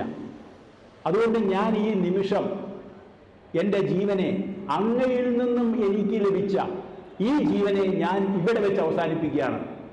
എനിക്ക് ഇങ്ങനെ ഇനി ദാക്ഷായണി എന്നുള്ള പേരോ ദക്ഷപുത്രി എന്നുള്ള ഒരു മേൽവിലാസം എനിക്ക് വേണ്ട. അങ്ങനെ അവർ പറഞ്ഞ് പീതാംബരമുടുത്ത് കൈലാസത്തിന് അഭിമുഖമായി കൈലാസത്തെ നോക്കിക്കൊണ്ടിരുന്ന് ശിവനെ മനസ്സിൽ ധ്യാനിച്ച് സ്വന്തം ദിവ്യശക്തി കൊണ്ട് ശരീരങ്ങളിൽ നിന്നും അഗ്നിയെ ഉത്ഭവിപ്പിച്ച് സതീദേവി അവിടെ പ്രാണത്യാഗം ചെയ്തു. വലിയ ഒരു ദുരന്തമാണ് അവിടെ സംഭവിച്ചത്. ഇത് കണ്ടപ്പോൾ കൂടെ വന്ന ശിവഗണങ്ങൾക്ക്, നന്ദീശ്വരൻ അനുചരന്മാർക്കൊക്കെ ഭയങ്കരമായ ദേഷ്യം വന്നു. അവരെല്ലാവരും കൂടെ യജ്ഞശാലയിലേക്ക് ചാടി ആ യജ്ഞത്തെ മുഴുവൻ നശിപ്പിക്കാൻ വേണ്ടി അവർ ഭയങ്കരമായ ആക്രമം എന്ന് പറയുകയ്യ, അവരതിനെയൊക്കെ മുഴുവൻ തല്ലി തകർക്കാൻ ശ്രമിച്ചു. അത് കണ്ടപ്പോൾ ഇതിനിടയിൽ അവിടെ ഭൃഗു മഹർഷി, ഇതിന് നേതൃത്വം കൊടുത്തിരുന്ന ഭൃഗു മഹർഷി തൻ്റെ ദിവ്യശക്തി കൊണ്ട് ഹോമകുണ്ടത്തിൽ നിന്ന് കുറെ ഭൃഗുക്കളെ സൃഷ്ടിച്ചു. ഈ ഭൃഗുക്കൾ എന്ന് പറയുന്നവരൊക്കെ ചന്ദ്രലോകത്ത് ചന്ദ്രവംശരാണ്. അവരുടെ ആയുധങ്ങളെന്നൊക്കെ പറയുന്നത് പന്തങ്ങളും തീപ്പന്തങ്ങളും തീക്കൊള്ളികളും ഒക്കെയാണ്. ഇതെല്ലാം കൂടെ എടുത്തുകൊണ്ട് സർവശക്തരായ ഈ ചന്ദ്രലോകത്തെ വംശരായിട്ടുള്ള ഇവരെല്ലാവരും കൂടെ ചാടി ഇവരെ എതിർത്തു. ഈ ശിവഗണങ്ങളെ, സതീദേവിയോടൊപ്പം വന്നിരുന്ന ശിവന്റെ അനുചരന്മാരെയൊക്കെ ഇവരെ എതിർത്ത് തോൽപ്പിച്ചു. അങ്ങനെ അവരെല്ലാം പരാജയപ്പെട്ട് ഓടി. ഈ വിവരം സതീദേവി പ്രാണത്യാഗം ചെയ്തതും ഈ ഭൃഗു മഹർഷി ഭൃഗുക്കളെ സൃഷ്ടിച്ചുകൊണ്ട് ഈ ശിവഗണങ്ങളെയെല്ലാം തോൽപ്പിച്ചോടിച്ചതും ഈ എല്ലാ ബഹളങ്ങളും നാരദ മഹർഷിയിൽ നിന്ന് കൈലാസത്തിലിരിക്കുന്ന മഹാദേവൻ അറിഞ്ഞു. മഹാദേവന് ഭയങ്കര കോപം വന്നു. മഹാദേവൻ തൻ്റെ ത്രിജട നിലത്തിട്ടടിച്ചു. അതിൽ നിന്നും ഒരു ഭീകരമായൊരു രൂപം, വലിയൊരു രൂപം പ്രത്യക്ഷപ്പെട്ടു. ആകാശം മുട്ടുന്ന, ഭയക്കുന്ന, അതിഭയാനകമായ ഒരു ഗംഭീരമായ ബീഭത്സമായ ഒരു രൂപം മഹാദേവന്റെ മുമ്പിൽ പ്രത്യക്ഷപ്പെട്ടു. എന്താണ് ആജ്ഞ? അടിയനെ കൽപ്പിച്ചാലും ഞാനിതാ എന്തും ചെയ്യാൻ റെഡിയായി നിൽക്കുന്നു. മഹാദേവൻ പറഞ്ഞു, നീ എൻ്റെ അംശം തന്നെ, ഞാൻ തന്നെയാണ് നീ ഇവിടെ നിന്ന് പോയി ദക്ഷന്റെ യാഗശാല മുഴുവൻ നശിപ്പിക്കണം. കേൾക്കേണ്ട താമസം തൻ്റെ അനുചരന്മാരെ കൂട്ടി കൊടുങ്കാറ്റ് പോലെ അതിവേഗത്തിൽ ഒരു 100,000 സുനാമികൾ ഒന്നിച്ചു വരുന്നത് പോലെ ഭയങ്കര ശബ്ദത്തോടുകൂടെ നേരെ ദക്ഷൻ്റെ യാഗശാലയിലേക്ക് പ്രവേശിച്ചും മുഴുവൻ നശിപ്പിക്കാൻ ആരംഭിച്ചു. ചെന്ന ഉടനെ ആദ്യം ഈ ഭൃഗുവിനെയും ഭൃഗു മഹർഷിയെയും ദക്ഷൻ ആദ്യം ആ യാഗം നടത്തിയിരുന്ന സമയത്ത്, ആദ്യത്തെ യജ്ഞസമയത്ത് നിന്ദിച്ചപ്പോൾ അതിന് സപ്പോർട്ട് ചെയ്തിരുന്നിരുന്ന പുഷാവ് എന്ന് പറയുന്ന ഒരു പ്രജാപതി അവിടെയുണ്ട്. പല്ലിളിച്ചുകൊണ്ട് ചെയ്യുന്നതിനെ പല്ലിളിച്ച് കാട്ടിക്കൊണ്ട് വളരെ നന്നായി എന്ന് പറയുന്നുണ്ടായിരുന്നു. അയാളെ ആദ്യം പിടിച്ചു കെട്ടി. ഭഗൻ എന്ന് പറയുന്ന ഒരാള് അന്ന് ദക്ഷൻ ശിവനെ നിന്ദിച്ചപ്പോൾ കണ്ണ് കാണിച്ചുകൊണ്ട്, ചിലരിങ്ങനെ ആംഗ്യം കാണിക്കുമല്ലോ കണ്ണുകൊണ്ട്, നന്നായി അസരായി എന്ന് പറയുന്നുണ്ടായിരുന്നു. അയാളെ പിടിച്ചു കെട്ടി. പിന്നെ ഭൃഗു മഹർഷി, ഇതിനെല്ലാം നേതൃത്വം കൊടുക്കുന്ന ഭൃഗു മഹർഷി ഇങ്ങനെ താടി തടവിക്കൊണ്ടിരുന്നു അന്ന് ആ നിന്ദിക്കുന്ന സമയത്ത്. അതിനെ പിടിച്ചു കെട്ടി, ദക്ഷനെ പിടിച്ചു കെട്ടി, ഇവരെ എല്ലാവരെയും പിടിച്ചു കെട്ടി. എന്നിട്ട് ഭൃഗു മഹർഷിയുടെ താടി മുഴുവൻ പറിച്ചെടുത്തു വീരഭദ്രൻ. കാരണം ഇതാണല്ലോ തടവിക്കൊണ്ടിരുന്നത്, ഞാറ് പറിക്കുന്നത് പോലെ നമ്മൾ കണ്ടത്തിലൊക്കെ മുഴുവൻ അത് പറിച്ചെടുത്തു. ഭഗൻ കണ്ണുകൊണ്ട് ദക്ഷൻ ശിവനെ നിന്ദിച്ചപ്പോൾ വളരെ കാര്യമായി അന്ന് കണ്ണുകൊണ്ട് ആംഗ്യം കാണിച്ചു കൊണ്ടിരുന്നവന്റെ 2 കണ്ണും ചൂഴ്ന്നെടുത്തു. പിന്നെ ഉള്ളത് പുഷാവാണ്. അന്ന് പല്ലിളിച്ചു കൊണ്ടിരുന്ന പുഷാവിന്റെ പല്ല് മുഴുവൻ തട്ടിക്കൊഴിച്ചു. അതായത് ഏതെല്ലാം അവയവങ്ങൾ കൊണ്ടാണോ നിന്ദയും പരിഹാസയും കാണിച്ചത് ആ അവയവങ്ങൾക്കൊക്കെ ശിക്ഷ കൊടുത്തു, എല്ലാം കിട്ടി. അവസാനം ദക്ഷനെ പിടിച്ച് മലർത്തിക്കിടത്തി മാറത്ത് കയറിയിരുന്നു. എന്നിട്ട് മൂർച്ചയുള്ള ആയുധം കൊണ്ട്, അസംഖ്യം ആയുധങ്ങളോടുകൂടിയാണ് വീരഭദ്രൻ അവിടെ വന്നിരിക്കുന്നത്. ആ ഒന്ന് കഴുത്ത് മുറിക്കാൻ നോക്കി, എന്ത് ചെയ്തിട്ടും ദക്ഷന്റെ കഴുത്ത് മുറിയുന്നില്ല. അപ്പോൾ തോന്നി ആ യജ്ഞത്തില് സാധാരണ മൃഗങ്ങളെ കഴുത്ത് മുറിച്ചല്ല കൊല്ലുക, കഴുത്ത് പിരിച്ചെടുത്തിട്ടാണ് എന്നൊരു ബോധം പെട്ടെന്ന് വീരഭദ്രന് കിട്ടി. വീരഭദ്രൻ എന്ത് ചെയ്തു? ആ മൂർച്ചയുള്ള ആയുധം ഉപേക്ഷിച്ച് തല പിടിച്ച് പിരിച്ചു. നമ്മൾ മുണ്ട് പിഴിയുന്നത് കണ്ടിട്ടില്ലേ? അതുപോലെ പിഴിഞ്ഞ്, അല്ലെങ്കിൽ ഒരു കുപ്പിയുടെ അടപ്പ് തിരിച്ചെടുക്കുന്നത് പോലെ തിരിച്ചെടുത്ത് അഗ്നികുണ്ഡത്തിലിട്ടു ഹോമിച്ചു. എന്താണ് അവിടുത്തെ സ്ഥിതി നോക്കൂ. ആകെ ഒരു വല്ലാത്തൊരു ഒരു അവസ്ഥയിലെത്തി അവിടെ. അപ്പോൾ അവിടെയുള്ളവരെല്ലാവരും ഓടി. അവിടെ ഉണ്ടായിരുന്ന മറ്റുള്ള രക്ഷപ്പെട്ടിട്ടുള്ള എല്ലാവരും കൂടെ ഓടി ബ്രഹ്മാവിൻ്റെ അടുത്ത് ചെന്നു. ബ്രഹ്മാവിനോട് പറഞ്ഞു, ഇതുമാതിരിയൊക്കെ അവിടെ കാര്യങ്ങൾ നടന്നിരിക്കുകയാണ്. പുഷാവിന് അദ്ദേഹത്തിന് പല്ലുകൾ നഷ്ടപ്പെട്ടു, പല്ലുകൾ മുഴുവൻ അടിച്ചു കൊഴിച്ചു. ഭഗന്റെ കണ്ണുകൾ ചൂഴ്ന്നെടുത്തു. ഭൃഗു മഹർഷിയുടെ താടിയൊക്കെ പറിച്ചു കളഞ്ഞു. ദക്ഷന്റെ തല മുറിച്ച് ഹോമിച്ചു. കഴുത്തിന് മുകളിൽ ഒന്നുമില്ലാണ്ട് ഉടല് മാത്രം അവിടെ കിടക്കുന്നുണ്ട്. യാഗശാല മുഴുവനും നശിപ്പിച്ചു. ഈ യജ്ഞം എങ്ങനെയെങ്കിലും, ഈ യാഗം എങ്ങനെയെങ്കിലും ഒന്ന് പൂർത്തീകരിക്കാൻ അവിടുന്ന് അനുഗ്രഹിക്കണം, അല്ലെങ്കിൽ ഇത് ലോകത്തിന് മുഴുവൻ നാശമായി മാറും. ബ്രഹ്മാവ് പറഞ്ഞു, ഈ വന്നിരിക്കുന്നത് വീരഭദ്രനാണ്, മഹാദേവന്റെ അംശം ആണ് ഈ കാണിച്ചിരിക്കുന്നതൊക്കെ. എനിക്ക് ഇതിൽ ഒന്നും ചെയ്യാൻ പറ്റില്ല. നമുക്കെല്ലാവരും കൂടെ കൈലാസത്തേക്ക് പോവാം, മഹാദേവനോട് അപേക്ഷിക്കാം. മഹാദേവന് മാത്രമേ ഇതിനൊരു പരിഹാരം കാണാൻ പറ്റൂ, ഞാൻ വിചാരിച്ചാൽ നടക്കില്ല. അങ്ങനെ ബ്രഹ്മാവ്, അപ്പോൾ നോക്കൂ, ഈ യാഗത്തിൽ ബ്രഹ്മാവും വിഷ്ണുവും വന്നിട്ടില്ല. എന്തുകൊണ്ട് വന്നില്ല? ദീർഘദർശികളായ അവർക്കറിയാം ഇത് ഇങ്ങനെ അലങ്കോലപ്പെടും. ദക്ഷൻ ഭയങ്കര അഹങ്കാരിയാണ്. ദക്ഷൻ ഇത് വേണ്ട വിധത്തിൽ പൂർത്തീകരിക്കാനുള്ള സാഹചര്യം അവിടെ ഒരുക്കില്ല. ഈ പ്രശ്നങ്ങൾ ഉണ്ടാവാൻ സാധ്യതയുണ്ടെന്ന് മുൻകൂട്ടി അറിഞ്ഞതുകൊണ്ട് അവർ വന്നിട്ടില്ലായിരുന്നു ഇവിടെ. ബ്രഹ്മാവ് ഇവരെല്ലാവരും കൂടെ കൂട്ടിക്കൊണ്ട് കൈലാസത്തിലേക്ക് പുറപ്പെട്ടു. കൈലാസത്തിലെത്തി മഹാദേവനെ സ്തുതിച്ചു, നമസ്കരിച്ച് എല്ലാവരും കൂടെ സ്തുതിച്ചു.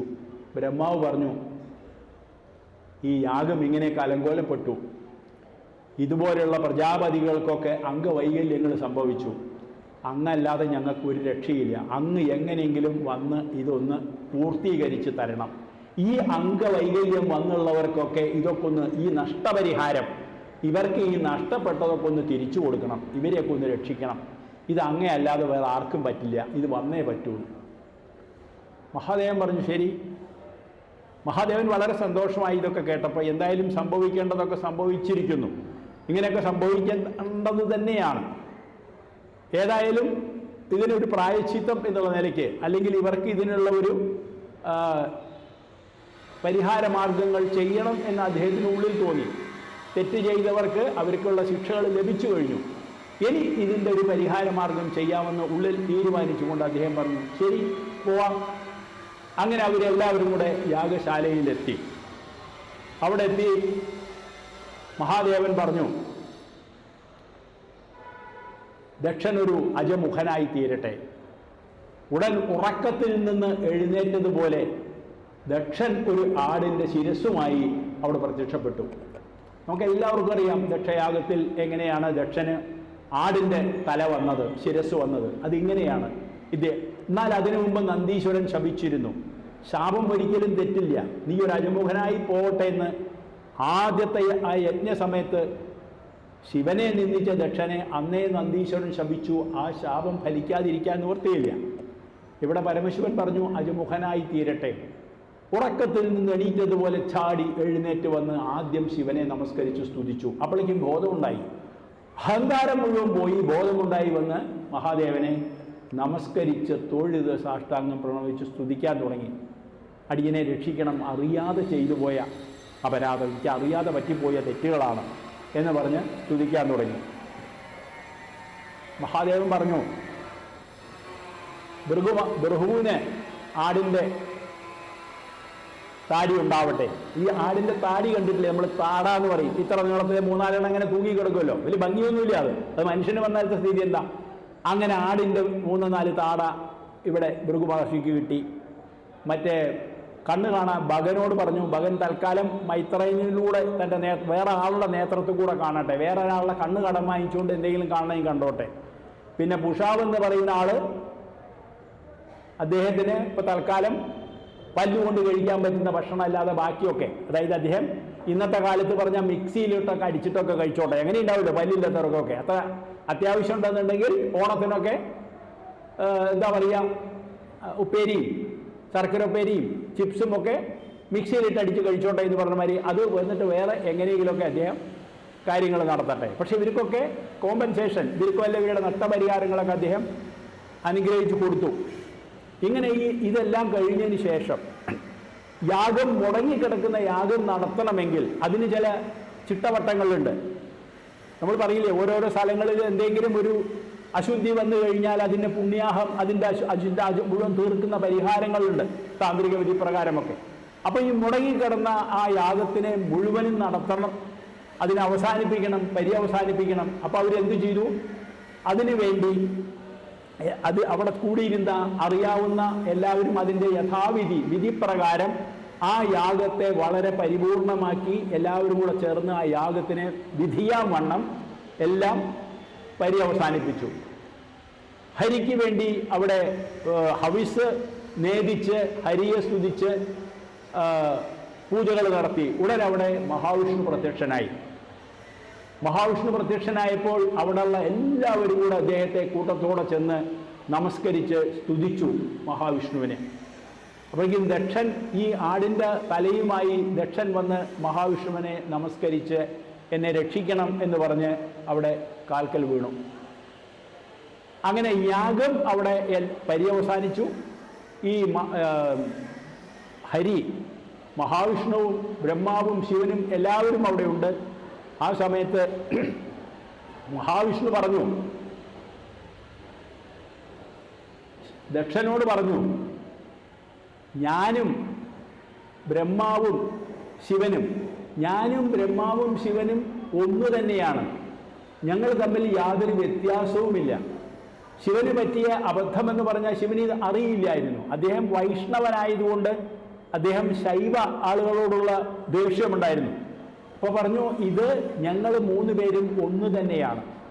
എൻ്റെ മായാവിലാസം കൊണ്ട് ഞങ്ങൾ ഭിന്ന ഭിന്നമായിട്ട് സൃഷ്ടി സ്ഥിതി സംഹാരം, ബ്രഹ്മാവ് സൃഷ്ടിക്കുന്നതായിട്ടും മഹാവിഷ്ണു രക്ഷിക്കുന്നതായിട്ടും അതുപോലെ തന്നെ മഹാദേവൻ സംഹരിക്കുന്നതുമായിട്ടൊക്കെ ജനങ്ങൾക്ക് കാണാനിട വരുന്നതൊക്കെ ആ മായ കൊണ്ടാണ്. യഥാർത്ഥത്തിൽ ഞങ്ങൾ തമ്മിൽ യാതൊരു ഭേദവുമില്ല, ഞങ്ങൾ മൂന്നും ഒന്നു തന്നെയാണ് എന്ന് പറഞ്ഞു. അങ്ങനെ ദക്ഷന് ബോധോദയമുണ്ടായി. ദക്ഷനെ എല്ലാ കാര്യങ്ങളും പിടികിട്ടി. താൻ ചെയ്തു പോയ തെറ്റുകൾക്ക് വേണ്ടി മാപ്പ് ചോദിച്ചുകൊണ്ട് ദക്ഷൻ അങ്ങനെ എല്ലാവരെയും കൂടെ വണങ്ങി ആ യാഗം അങ്ങനെ അവിടെ അവസാനിച്ചു. മഹാവിഷ്ണു എല്ലാവരെയും ഉപദേശിച്ച് എല്ലാവർക്കും അനുഗ്രഹങ്ങൾ കൊടുത്ത് മഹാവിഷ്ണു അവിടെ നിന്ന് അന്തർധാനം ചെയ്തു. ഇത്രയാണ് ദക്ഷയാഗം എന്ന് പറയുന്ന ശ്രീമദ് ഭാഗവതത്തിലുള്ള ആ കഥയുടെ ഒരു ചെറിയ വിവരണം ഇത്രയൊക്കെയാണ്. എന്നാൽ ഇത് നമുക്ക് തോന്നും, ഇതിപ്പോൾ എന്തിനാണ് സാധാരണ ആളുകളോട് പറയുന്നത്, എന്തിനാണ് ഇത്, നമുക്കിത് അറിഞ്ഞിട്ട് എന്താണ്?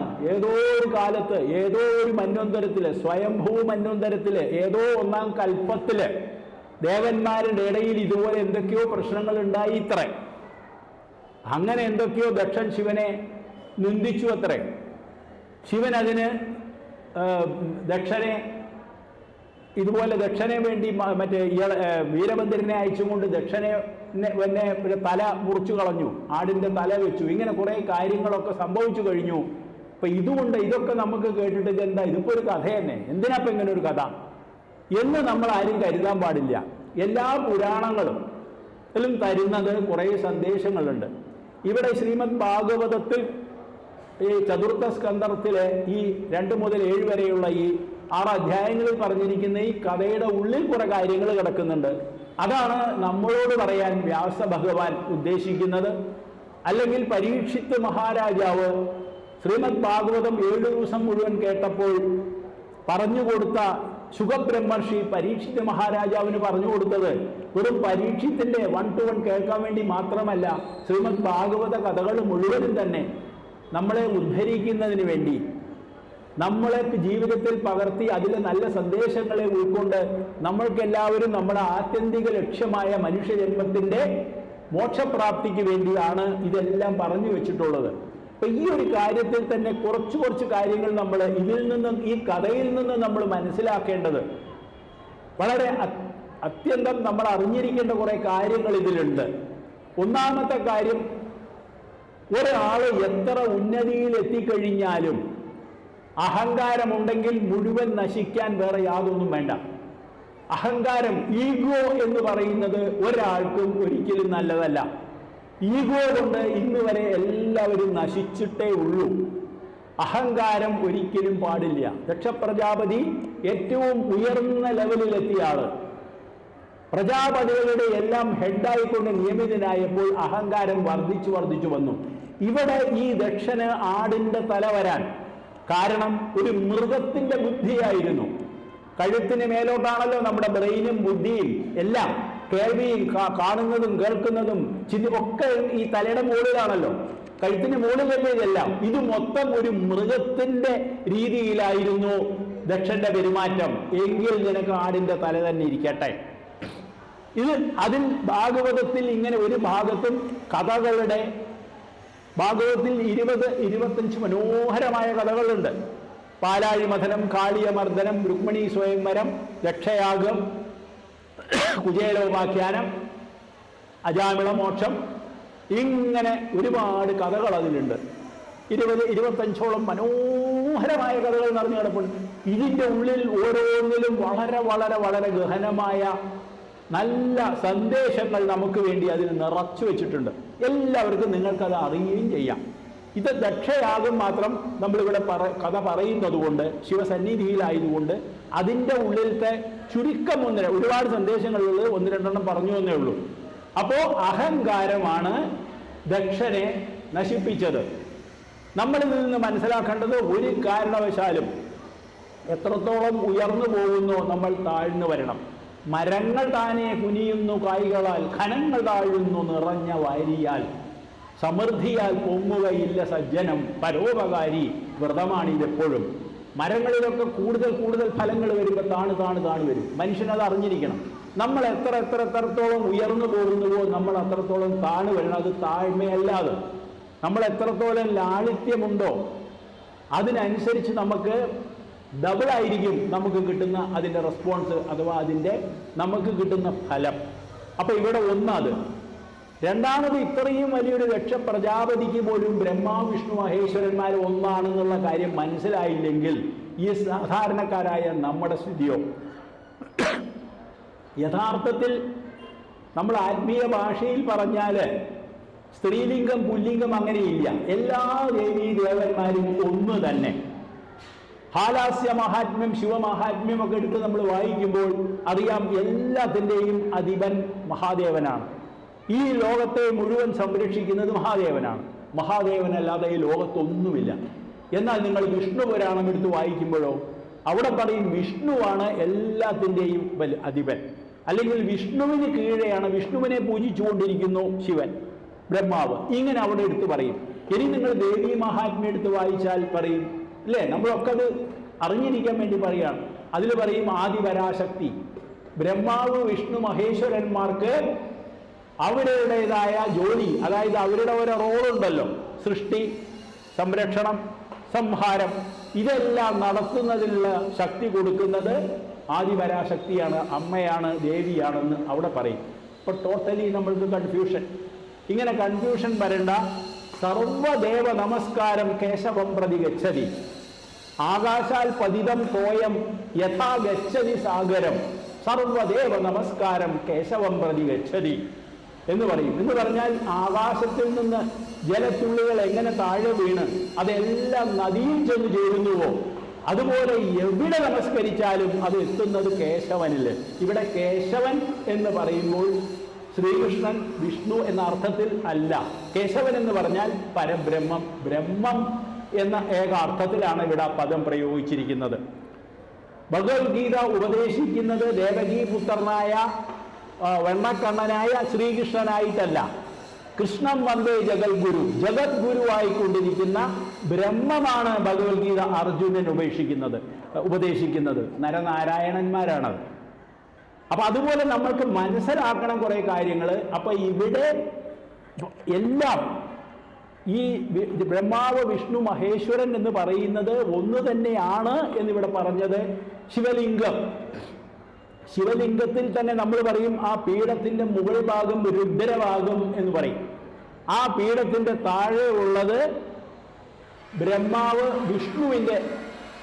വിഷ്ണു സങ്കല്പമാണ്. അപ്പോൾ തന്നെ ആ ശിവലിംഗത്തിൽ ഇത് മൂന്നുമായി.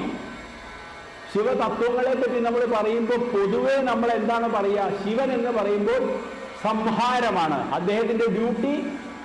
ബ്രഹ്മാവിൻ്റെ ജോലി എന്താണ്? സൃഷ്ടിക്കുക. മഹാവിഷ്ണുവിൻ്റെ ജോലി എന്താണ്? എല്ലാവരെയും സംരക്ഷിക്കുക.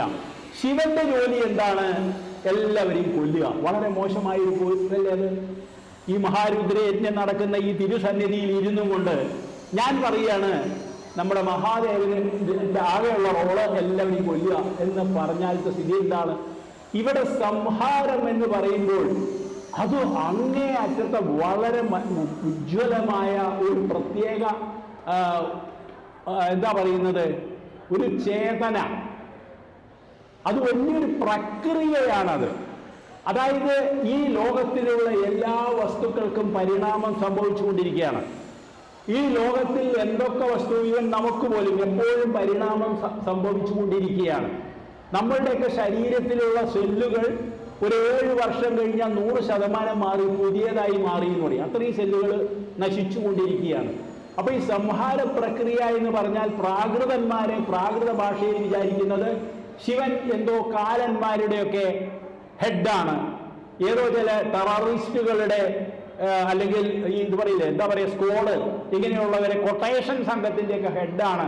എന്നിട്ട് അദ്ദേഹം അവിടുന്ന് ഒരു പോത്തിനി, അതിൻ്റെ മുകളിൽ കുറെ കാലനി, 2 കയറൊക്കെ ആയിട്ട് ഇങ്ങനെ ഉണ്ട്. അത് കുറെ ഈ സീരിയലുകളിലും അതുപോലെയുള്ളിടത്തൊക്കെ അങ്ങനെ കുറെ ഫോട്ടോ, അമർ ചിത്രകഥകളിലും പല കഥകളിലും അങ്ങനെ കാണിച്ചുകൊണ്ട് ഇപ്പോഴത്തെ ചെറിയ കുട്ടികൾക്ക് യഥാർത്ഥത്തിലുള്ള പുരാണങ്ങളിലെ കഥകൾ എന്താന്ന് നിർഭാഗ്യവശാൽ വ്യക്തമായി അറിയുന്നില്ല.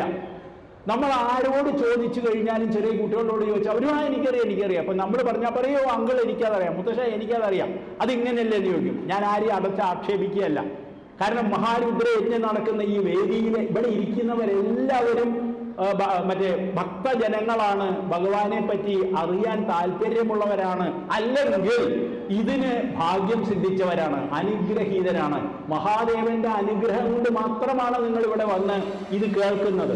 ഇത് ഞാൻ പറയുന്നത് എൻ്റെ കഴിവും എൻ്റെ അറിവുമല്ല, മഹാദേവന്റെ അനുഗ്രഹം കൊണ്ട് ഇതിലൂടെ എന്തോ ചില കാര്യങ്ങൾ ഞാൻ നിങ്ങളിലേക്ക് പറയാൻ ആഗ്രഹിക്കുകയാണ്. അതിൽ നിങ്ങൾക്ക് പറ്റുന്നത് നിങ്ങൾ സ്വീകരിക്കുക, ബാക്കി എടുക്കണ്ട. അപ്പൊ ഇവിടെ പറഞ്ഞത് വെറും ആളുകളെ കൊല്ലണത്, സംഹാരം എന്ന പ്രക്രിയ വളരെ ലളിതമായി പറഞ്ഞാൽ ഒരു മൊട്ട് നശിക്കുമ്പോഴാണ് അത് പൂവാവണം. ഒരു മൊട്ട് നശിച്ചു പോയി കഴിഞ്ഞാൽ പൂവായി തരുന്നു. ആ പൂവ് കൊഴിഞ്ഞ് പോയി കഴിഞ്ഞാൽ അത് കായയായി. അപ്പൊ പൂ മരിച്ചു, അവിടെ മൊട്ട് മരിച്ചു, പൂവും മരിച്ചു. ആ കായ മൂത്ത് കഴിഞ്ഞാൽ അത് ഫലമായി മാറി. അതിനെ ഭക്ഷിച്ചാലും വലിച്ചെറിഞ്ഞാലും ഇട്ടാലും അത് വിത്തായി മാറി. ആ വിത്ത് മരിച്ചു കഴിയുമ്പോൾ, അത് നിങ്ങൾ മണ്ണിൽ കുഴിച്ച് ആ വിത്ത് മരിച്ചു കഴിയുമ്പോഴാണ് അത് സസ്യമായിട്ട് മുളയ്ക്കുന്നത്. അപ്പൊ ജനനവും അതുപോലെ തന്നെ എന്തായി, മരണവും ജനനവുമായി. ഇതിനെ നമ്മൾ കൊല്ലുക എന്ന് പറയാൻ പറ്റുമോ?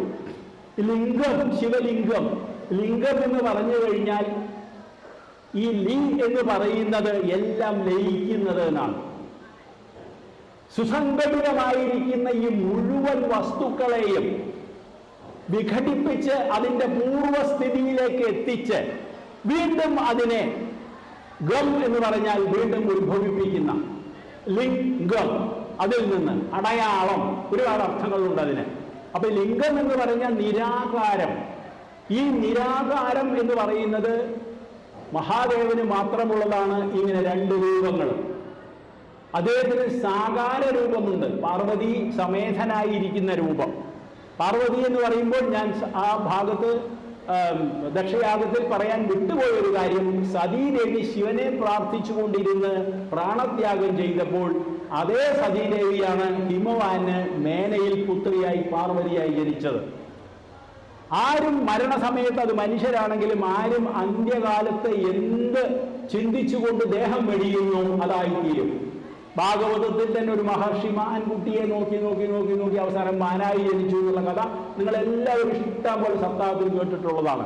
അതുകൊണ്ട് പറയും അന്തേ നാരായണ സ്മൃതി, എപ്പോഴും നാരായണനെ ഭജിക്കൂ എന്ന് പറഞ്ഞാൽ നാരായണൻ എന്നുള്ള അർത്ഥത്തിലല്ല, ഏതെങ്കിലും ദൈവനാമം ദേവനാമം എടുത്താൽ മോക്ഷം കിട്ടും എന്ന് പറയുന്നതിൻ്റെ അർത്ഥം അതാണ്. പാർവതി ദേവിയായിട്ട് സതീദേവിയുടെ പുനർജന്മമാണ് പാർവതി ദേവി. അപ്പൊ ഇവിടെ പറഞ്ഞു വന്നത് ഈ സംഹാരം എന്ന് പറയുന്നത് ഇതുപോലുള്ള ഒരു പ്രക്രിയയാണ് നമ്മൾ സംഹാരം എന്ന് പറയുന്നത്. അപ്പൊ ആ സംഹാരം അത് ഏറ്റവും പ്രധാനപ്പെട്ടതും എന്നാൽ അങ്ങേയറ്റം സങ്കീർണമുള്ളതുമായ ഒരു പ്രക്രിയയാണ്. അപ്പൊ ഈ ശിവലിംഗത്തിന്റെ സാകാര രൂപത്തിൽ നമുക്ക് കാണാം പാർവതി സമേതനായി. ഇവിടെ അടുത്ത് ഈ മുണ്ടത്തിക്കോട് കോടശ്ശേരി മല ശിവക്ഷേത്രത്തിലൊക്കെ പോയവർക്കറിയാം, ഒരേ പീഠത്തിൽ പരമശിവനും പാർവതിയും ഇരിക്കുന്നുണ്ട്. ഇവിടെയുള്ള കോടശ്ശേരി മല ശിവക്ഷേത്രം മുണ്ടത്തിക്കോട്.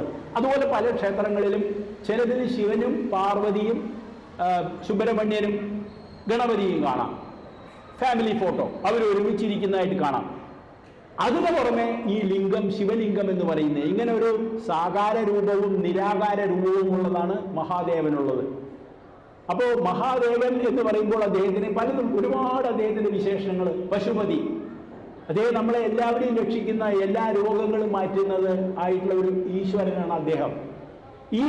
ഇങ്ങനെയുള്ള ഈ തത്വം, ഈ സംഹാരം എന്ന് പറയുന്നത് ഈ തത്വത്തിനെ അടിസ്ഥാനപ്പെടുത്തിയാണ് ശിവരൂപകൽപ്പനയിൽ നമുക്ക് നോക്കിയാൽ കാണാം.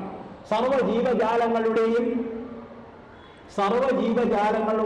അന്ത്യം സംഭവിക്കുന്നത് സാധാരണ പറഞ്ഞാൽ 5 കാര്യങ്ങളിലൂടെയാണ്. വായു, ജലം, അഗ്നി, ആയുധം അല്ലെങ്കിൽ രോഗം, ഇങ്ങനെയുള്ള 4-5 കാര്യങ്ങളിലാണ്. നിങ്ങൾ ഏകദേശം ശിവരൂപത്തിന്റെ രൂപകൽപ്പന ഒന്ന് ഓർത്തെടുത്ത് നോക്കൂ. ആ ജഡ എന്ന് പറയുന്നതാണ് വായുവിന്റെ സങ്കല്പമാണ് ജഡ, ത്രിജഡ. അതുപോലെ തന്നെ ആ ഗംഗ, ശിരസിലുള്ള ഗംഗയാണ്. ഗംഗയെ തടഞ്ഞു നിർത്തിക്കൊണ്ട് ശിരസിലൂടെ പ്രവഹിക്കുന്ന ഗംഗയാണ് ജലത്തിന്റെ പ്രതീകം. തിരുനെറ്റിയിലുള്ള തൃക്കണ്ണാണ് അഗ്നിയുടെ പ്രതീകം, കഴുത്തിലുള്ള ആ സർപ്പമാണ് രോഗത്തിന്റെ പ്രതീകം, തൃശൂലമാണ് ആയുധത്തിന്റെ പ്രതീകം. അപ്പൊ ഇത് എല്ലാം കൂടെ വളരെ ശക്തിയായി പ്രയോഗിച്ചാൽ മാത്രമേ സംഹാരം നടക്കുകയുള്ളൂ. ഈ സംഹാരത്തിന് ശക്തി ആവശ്യമാണ്. ആ ശക്തിയാണ് പാർവതീ ദേവി. അതാണ് പാർവതീ ദേവിയുടെ സങ്കല്പം. പാർവതീ ദേവിയും കൂടെ ഉണ്ടെങ്കിൽ, ഈ ശക്തി കൂടെ ഉണ്ടെങ്കിൽ ഇത് നടക്കുകയുള്ളൂ. അപ്പൊ ആ ഒരു ശക്തി, അതാണ് പാർവതീ ദേവിയുടെ സങ്കല്പം. പിന്നെ ലിംഗം എന്ന് പറയുന്നത് ഈ നമ്മുടെ മുഴുവൻ ലോകത്തിലുള്ള 200 തരം ആറ്റോമിക് റിയാക്ടേഴ്സ്, ഈ ലോകത്തിലുള്ള വളരെ പ്രധാനപ്പെട്ട ഏറ്റവും പവർഫുൾ ആയിട്ടുള്ള 200 തരം ആറ്റോമിക് റിയാക്ടേഴ്സ്, അതിൻ്റെ ഒരു രൂപമാണ് ശിവലിംഗത്തിനുള്ളത്. അതിൻ്റെയൊക്കെ മുകളിൽ ഖനയടി വെള്ളം എപ്പോഴും വീണുകൊണ്ടിരിക്കും. വലിയ ഊർജത്തിന്റെ ഒരു കൂമ്പാരമാണ് ശിവലിംഗം എന്ന് പറയുന്നത്. വലിയൊരു കൂമ്പാരമാണ്. ഇതെല്ലാം വെറുതെ ഒരു എന്താ പറയുക, വെറുതെ കഥയിലൂടെ, ഒരു കഥയായിട്ട് വെറുതെ അങ്ങനെ പെരുപ്പിച്ച് പറയുന്നതല്ല. വലിയ വലിയ ശാസ്ത്രജ്ഞന്മാർ നിരീക്ഷിച്ച് പരീക്ഷിച്ച് കണ്ടെത്തിയിട്ടുള്ളതാണ്. നമ്മളൊക്കെ എല്ലാം വിശ്വസിക്കണമെങ്കിൽ നമ്മുടെ ഇവിടുത്തെ രാമാനുജനോ അല്ലെങ്കിൽ നമ്മുടെ ഇവിടെയുള്ള ആളുകൾ പറഞ്ഞാൽ നമ്മൾ വിശ്വസിക്കില്ല. നമുക്ക് ഇത്ര നീളത്തിൽ പറയാൻ പറ്റാത്ത കുറെ ഇംഗ്ലീഷുകാരുടെ പേരൊക്കെ വേണം. ഏതെങ്കിലും കുറെ പേരുകൾ ഉച്ചരിക്കുക. ഒരു പ്രാവശ്യം ഞാൻ പറഞ്ഞാൽ പിന്നെ നിങ്ങൾക്ക് രണ്ടാമത് പറയാൻ പറ്റരുത്, അങ്ങനത്തെ കുറെ പേര് വേണം. അങ്ങനെയുള്ള പേരുള്ള ഒരുപാട് ശാസ്ത്രജ്ഞന്മാർ തെളിയിച്ചതാണ് ഈ ശിവലിംഗത്തിന്റെ ഒക്കെ. അതിൽ ഓറയുണ്ട്, അതിൽ പച്ച ലൈറ്റുണ്ട്, നീല ലൈറ്റുണ്ട്. ഇതൊക്കെ അതല്ല നമ്മുടെ വിഷയം. ദക്ഷയാഗം വളരെ ചുരുക്കി ഞാൻ പറഞ്ഞപ്പോൾ അതിനോടനുബന്ധിച്ച് സമയം ഉള്ളത് കൊണ്ട് കുറച്ച് കാര്യങ്ങളൂടെ കഥ കഴിഞ്ഞ് സമയമുണ്ടെങ്കിൽ പറയാമെന്ന് ശ്രീ ബൈജു പറഞ്ഞതുകൊണ്ട് കുറച്ച് കാര്യങ്ങൾ ഞാനിവിടെ പറയുവാണ്. കഥകൾ മാത്രമല്ല നമുക്ക് ആവശ്യം. കഥകളിൽ ഉണ്ട്, എല്ലാ കഥകളിലും ഉണ്ട് സന്ദേശങ്ങൾ. ആ സന്ദേശങ്ങളാണ് നമ്മൾ എടുക്കേണ്ടത്. അതോടൊപ്പം ശിവസന്നിധിയിലാവുമ്പോൾ നമുക്ക് കുറച്ച് തത്വങ്ങൾ അറിഞ്ഞിരിക്കണം. ഇപ്പൊ ഈ ഫെബ്രുവരി 26 ശിവരാത്രിയാണ്. അപ്പൊ ശിവരാത്രിയെ പറ്റി അറിയാത്തവരാരുമില്ല. ഞാനത് ഇവിടെ പറയില്ല, അത് പറയാനുള്ള സമയവുമില്ല. ശിവരാത്രിയെ പറ്റി, അതിൻ്റെ ശിവരാത്രി വ്രതം, ശിവരാത്രിയുടെ കഥകൾ, ശിവരാത്രിയുടെ ഒന്നിൽ അധികം ഐതിഹ്യങ്ങളുണ്ട്. അതൊക്കെ കേൾക്കുമ്പോൾ നമുക്ക് പെട്ടെന്ന് ഇതൊക്കെ സംഭവിക്കുമോ? ആ ശിവരാത്രി ദിവസം ശിവരാത്രി വ്രതം നോറ്റാൽ അവൻ അന്ന് വരെ ചെയ്ത സകല കൽമഷങ്ങളും നശിച്ച് അവൻ പാപരഹിതനാവുമെന്ന് മഹാദേവൻ പ്രഖ്യാപിച്ചു കഴിഞ്ഞതാണ്. അദ്ദേഹത്തിന് ഓർഡർ ഉണ്ട്, അവിടെ ഓർഡർ ഇട്ടുക, അത് സംഭവിച്ചേ പറ്റൂ. അപ്പൊ അതുകൊണ്ട് ആ ശിവൻ നിങ്ങൾക്കറിയാതെ, അല്ലെങ്കിൽ അന്നേ ദിവസം ഇവിടെ ധാരാളം ഇതുപോലെ സത്സംഗങ്ങൾ നടക്കും. അപ്പൊ ഇതെല്ലാം ഈ ശിവരാത്രി മാഹാത്മ്യങ്ങൾ, ശിവരാത്രിയുടെ കഥകൾ, രുദ്രാക്ഷ മാഹാത്മ്യം, ഭസ്മ മാഹാത്മ്യം, അല്ലേ? ഭസ്മം അതൊക്കെ പറഞ്ഞാൽ പറയില്ലേ ഇപ്പൊ നേരത്തെ. ഇപ്പൊ അവിടേക്ക് തന്നെ ഒന്നും കൂടെ വരാം, എന്നിട്ട് ഞാനിത് ഉപസംഹരിക്കാം. ഒരു 10 മിനിറ്റ് കൂടെ പറഞ്ഞ്, കാരണം പലർക്കും ഭക്ഷണത്തിന് നേരം വീഴുകയോ കേട്ട് ബോറടിക്കുകയോ എന്ന് എനിക്ക് അറിഞ്ഞുകൂടാ. ഏതായാലും ഒരു 10 മിനിറ്റ് കൂടുതൽ പറഞ്ഞത് ഉപസംഹരിക്കാം. അപ്പൊ ദക്ഷൻ അവിടെ എന്തൊക്കെയാണ് ശിവനെ പറഞ്ഞത്?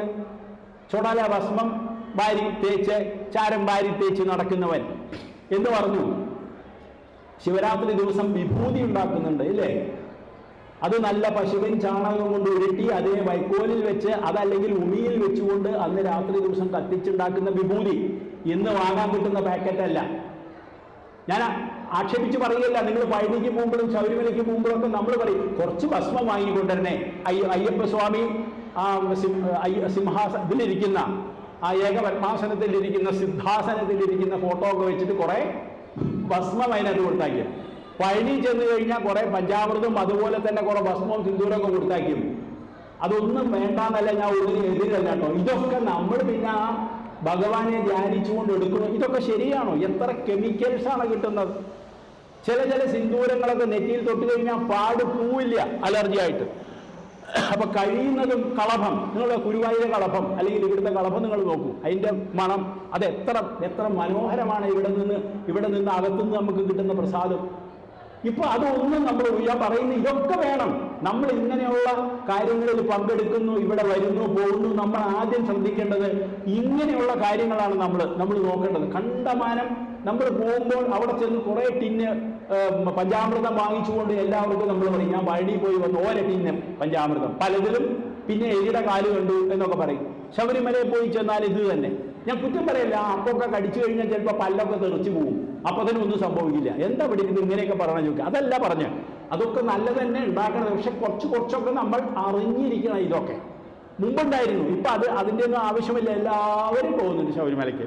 മുമ്പ് വന്നു കഴിഞ്ഞാൽ ഒരു ദിവസം മുഴുവൻ വേണതൊക്കെ പങ്കുവെച്ച് വീടുകളിലൊക്കെ എത്തിക്കാൻ. ഇപ്പൊ അത് കുറച്ചൊക്കെ ഒന്ന് കുറഞ്ഞിട്ടുണ്ട്. അപ്പൊ ഞാൻ പറഞ്ഞതിൻ്റെ അർത്ഥം, ഭസ്മത്തിന്റെ കാര്യം പറഞ്ഞപ്പോൾ ശിവനെ അദ്ദേഹം നിന്ദിച്ചു. അതൊക്കെ അത് ഓരോന്നിനും ഗഹനമായ അർത്ഥങ്ങളുണ്ട്. എന്താണ് ഭസ്മം എന്ന് പറഞ്ഞു കഴിഞ്ഞാൽ വിഭൂതി. ആ വിഭൂതി എന്ന് പറയുന്നത് നമ്മൾ എല്ലാവരും അവസാനം ഈ ചാരമാണ്. ആണോ അല്ലയോ? ഒരു കൈ ചാരം, ഒരു പാട്ടില്ലേ, എല്ലാ ജാതികൾ ഭേദവിചാരം ഇവിടെ പുക്കവർ ഒരു കൈച്ചാരം. അങ്ങനെയല്ലേ? കമുറ ജീവിച്ചിരിക്കണമെങ്കിൽ എന്നെ വന്ന് അടിക്കിപ്പോ എന്റെ പാട്ട് ഇങ്ങനെ വികൃതാക്കിയോന്ന്. കമുറ ജീവിച്ചിരിപ്പില്ല, അതുകൊണ്ട് ഞാൻ ധൈര്യമായിട്ട് പാടുക അല്ലേ? ഇവിടെ പുക്കവർ ഒരു കൈച്ചാരം. പിന്നെ തലോട്ടി കഴുത്തിലിട്ട് നടക്കണമെന്ന് പറഞ്ഞു ഇല്ലേ? എന്താ പറഞ്ഞിരിക്കുന്നത്? തലോട്ടിയെ പറ്റി പറഞ്ഞിട്ടുണ്ടല്ലോ. എന്താ പറഞ്ഞ്? ആ ആത്മവിദ്യാലയമേ ഇന്നലെ പറഞ്ഞിട്ടുണ്ട്. എല്ലാവരും വന്നിട്ട് ഉലകം വെല്ലാൻ ഉയറിയ നീയോ വില പിടിയാത്തൊരു തലയോടായി. ശരിയല്ലേ? ആ ശ്മശാനത്തിനൊക്കെ പോകുമ്പോ, സഞ്ചയനത്തിനൊക്കെ പോകുമ്പോ, അസ്ഥി വെറുക്കാനൊക്കെ പോകുമ്പോ ഈ ഉലകം എല്ലാം നടന്നിയവരൊക്കെ വെറും തലയോടായി. ഈ കഴുത്തിലൊക്കെ ഇട്ട് കാണിച്ച് മഹാദേവൻ പറയാൻ, നീയൊക്കെ അവസാനം ഇതാണ് സ്ഥിതി. തിലകൻ ചാർത്തി ചീകിയും അഴകായി പലനാൾ പോറ്റിയ പുണ്യ ശിരസെ. എന്തൊക്കെ ഡൈ അടിച്ച് എങ്ങനെയൊക്കെ നോക്കിയാലും ചെറുതുമങ്ങോരില്ല ഹോരാനലൻ. എത്ര പേര് ഐവറ മഠത്തിൽ പോയിട്ടുണ്ടോ എന്ന് എനിക്കറിയില്ല. ഐവറ മഠം, തിരുവില്ലാമലയിലുള്ള ഐവറ മഠം ശ്മശാനത്തിൽ സാധാരണ ഇപ്പൊ കുറച്ച് കുറഞ്ഞിട്ടുണ്ട്. കൂടുതൽ ഒരു ദിവസം 50-100 കോടി അവിടെ വന്ന് കത്തിച്ചിരുന്നു. അത്രയും വന്നിരുന്നു. പിന്നീട് കോവിഡ് കാലമൊക്കെ ഭയങ്കരമായിട്ട് അത് നിർത്തിവെച്ചു. ഒരു ദിവസം 5 കൂടുതൽ പാടില്ല എന്ന് വെച്ചു. അത്രയും മനുഷ്യർ മരിച്ചുകൊണ്ടിരിക്കുന്നുണ്ട്. ആ ശ്മശാനത്തില്, ഐവറമഠം ശ്മശാനത്തിന്റെ മതിലില് മഞ്ഞ ബാക്ക്ഗ്രൗണ്ടിൽ കറുത്ത പെയിന്റ് കൊണ്ട് കുറച്ച് വരികൾ അവിടെ എഴുതി വെച്ചിട്ടുണ്ട്. അത് എത്ര പേര് നോക്കിയെന്നറിയില്ല. സാന്ദർഭികമായി ഇപ്പൊ മനസ്സിലേക്ക് വന്നപ്പോൾ അതുകൂടൊന്ന് പറഞ്ഞിട്ട് നിർത്താന്ന് വിചാരിക്കും. അവിടെ പറയുന്നുണ്ട്, കഷ്ടം സ്ഥാനവലിത്വമോ പ്രബുധയോ സജ്ജാതിയോ വംശമോ പുഷ്ടശ്രീ തനുദാടിയോ ചെറുതുമങ്ങോരില്ല പോരാലലൻ സ്പഷ്ടം മാനുഷ ഗർവമൊക്കെ ഇവിടെ പുക്കസ്തമിക്കുന്നതിയും ഇഷ്ടന്മാർ വെടിയുന്നുഹ ഇവിടമാണ് അധ്യാത്മവിദ്യാലയം. ഇതവിടെ എഴുതി വെച്ചിട്ടുണ്ട്. എല്ലാവരും അവിടെ പോകുന്നവർ കാണും, അല്ലെങ്കിൽ പോയാൽ കാണാം. പക്ഷെ ഇത് ആരും അത് ശ്രദ്ധിക്കാറില്ല.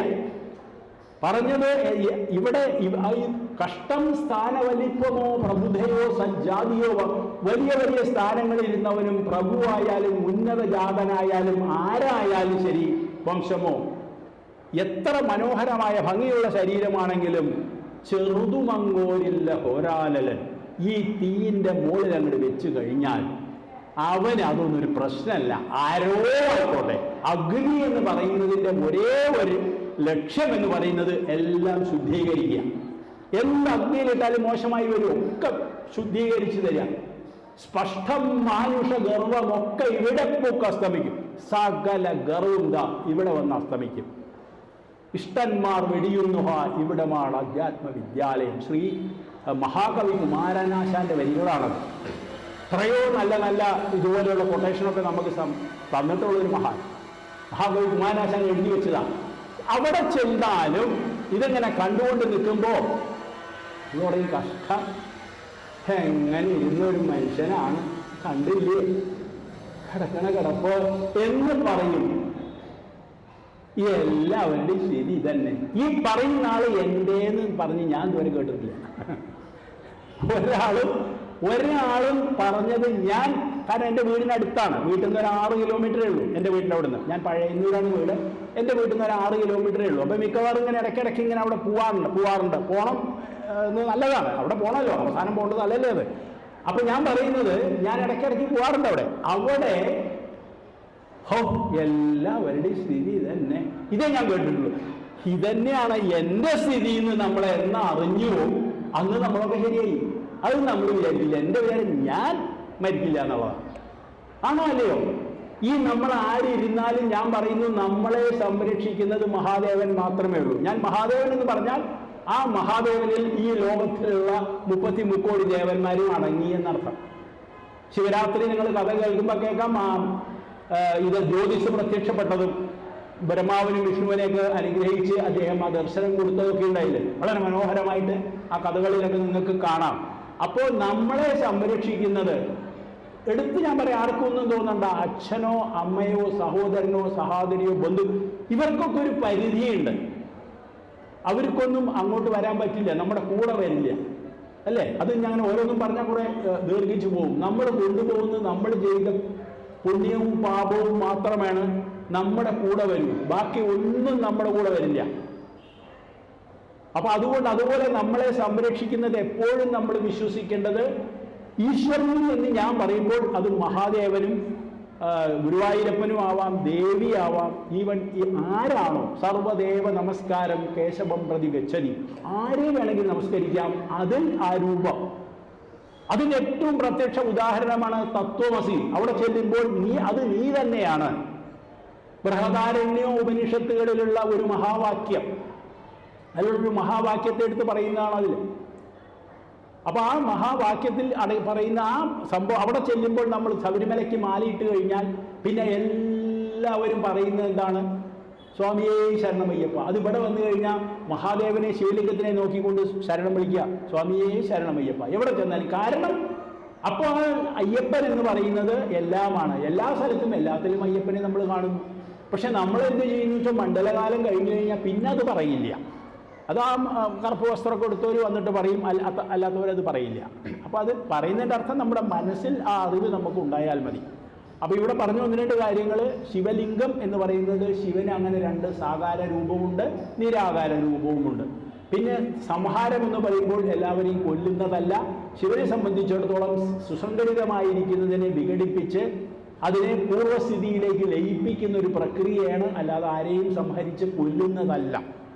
കാരണം ഒരാളും അങ്ങനെ ജീവിതകാലം മുഴുവനും ജീവിച്ചിരുന്നു കഴിഞ്ഞാലുണ്ടെങ്കിൽ വെറുപ്പായി പോകും. തവള പോലെ ഇങ്ങനെ ഇരിക്കുകയാണ് 150 വയസ്സായിട്ട് മരിക്കില്ലെങ്കിൽ. അപ്പോൾ ഇതൊക്കെ എന്ന് പറഞ്ഞാൽ ഇതൊക്കെ ഇങ്ങനെ നടന്നുകൊണ്ടിരിക്കുന്നതാണ്. അപ്പോൾ പുനരഭി ജനനം പുനരഭി മരണം, നമ്മളെല്ലാവരും വീണ്ടും വീണ്ടും ജനിച്ചുകൊണ്ടിരിക്കും. എന്നാൽ ദേഹിക്ക് മരണമില്ല എന്ന് പറയും. നമ്മൾ ജനിച്ചെന്ന് തൊട്ടേ മരിക്കുന്നു ദേഹം. നമ്മൾ ജനിച്ചെന്ന് മുതൽ ദേഹം മരിച്ചുകൊണ്ടിരിക്കും. മരിച്ചെന്ന് തൊട്ടേ ജനിക്കുന്നു വീണ്ടും. മരിക്കാത്ത ദേഹിക്ക് ഇടയ്ക്കൊന്നിരിക്കാൻ എടുക്കുന്നതത്രേ ഈ മരിക്കുന്ന ദേഹം. മനസ്സിലായോ? അതായത് നമ്മുടെ ഈ ദേഹം എന്ന് പറയുന്നതിനകത്തൊരു ദേഹിയുണ്ട്. അപ്പൊ ജനിച്ചെന്ന് തൊട്ടേ മരിക്കുന്നു ദേഹം. ദേഹം മരിച്ചു. മരിച്ചെന്ന് തൊട്ടേ ജനിക്കുന്നു വീണ്ടും. മരിക്കാത്ത ദേഹിക്ക് ഇടയ്ക്കൊന്നിരിക്കാൻ എടുക്കുന്നതത്രേ ഈ മരിക്കുന്ന ദേഹം. ഏകദേശം രീതി കാണും. അപ്പൊ ആ ദേഹി നമ്മുടെ അകത്തുണ്ട്. അപ്പൊ ആ ദേഹി മാറി മാറി മരണം എല്ലാവർക്കും വരും. മൃത്യുഞ്ജയ ഹോമം നമ്മൾ നടത്തിയാൽ ഒരിക്കലും നിങ്ങളെ ഞാൻ കൊല്ലില്ല, നിങ്ങൾ മരിക്കില്ല എന്നുള്ളതല്ല മഹാദേവൻ തരുന്ന ഗ്യാരണ്ടി. നമ്മൾ സന്തോഷത്തോടുകൂടെ മരണത്തെ സ്വീകരിക്കും. ഭയമുണ്ടാവില്ല, ഭീതി ഉണ്ടാവില്ല. എല്ലാവർക്കും ഒരേ ഒരു പേടി എന്താണ്? മരണഭയം. മരണഭയം ഇല്ലാതാക്കി തരും മഹാദേവൻ. മൃത്യുഞ്ജയ ഹോമം നടത്തി എപ്പോഴും മഹാദേവനെ പ്രാർത്ഥിച്ചാൽ നമുക്ക് കിട്ടുന്നത് എന്താ വെച്ചാൽ ഒരിക്കലും ആ മരണഭയം ഉണ്ടാവില്ല. ഞാൻ അദ്ദേഹത്തിൻ്റെ പാദങ്ങളിൽ ലയിക്കുന്നു എന്നൊരു തോന്നലിൽ നമ്മളെത്തും. അതാണ് അതിൻ്റെ മഹത്വം. അല്ലാതെ മരിക്കാതിരിക്കില്ല. മരിക്കരുതേ എന്ന് നമ്മൾ പ്രാർത്ഥിക്കരുത്. മരിക്കരുതേ എന്ന് നമ്മൾ പ്രാർത്ഥിച്ചു കഴിഞ്ഞിട്ട് കോമയിൽ കിടന്നിട്ട് എന്താ കാര്യം? ജീവിതകാലം മുഴുവൻ നമുക്ക് ചെയ്യാവുന്ന പ്രവൃത്തിയിലൂടെ മുന്നോട്ട് പോണ്ടേ?